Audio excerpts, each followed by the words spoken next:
You may have heard it said before here, or others may say about Carolina Journal. One thing that we do is we cover stories others won't write or won't produce, and you say, well, why? Or what are you doing that's different than everyone else? And I was thinking about that this weekend, and one of the things I thought was that quite often, in the case of journalism, especially traditional journalism, there is a feeling that the public interest for journalism, or the interest in preserving freedom, is limited to one phrase in the First Amendment of the Bill of Rights.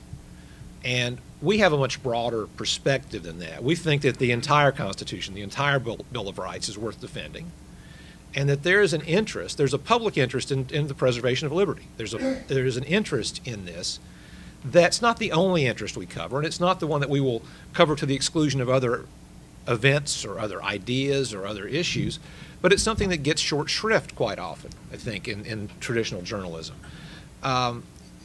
It seems as if when you're looking at what you might call the mainstream media, they've forgotten that famous statement that Adam Smith made years ago, in that it's that individuals, businessmen, operating in their own self-interest in a competitive marketplace will actually benefit the public interest, and that there's certainly an issue that's important to defend liberty. And when reporters and editors forget that, they think that, well, okay, business people are just greedy, selfish so-and-sos that only want to benefit their bottom lines, without the notion that there may be a public interest in them competing against each other, a benefit to consumers, a benefit to voters, a benefit to the public at large.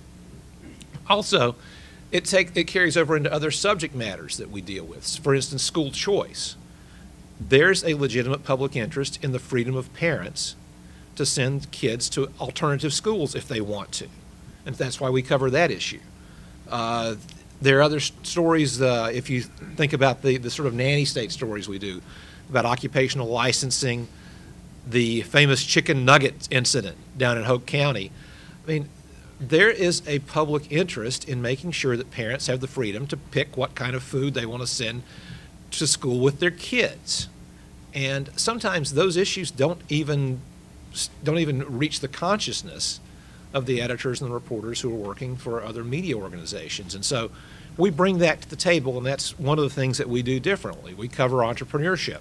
We think that's important.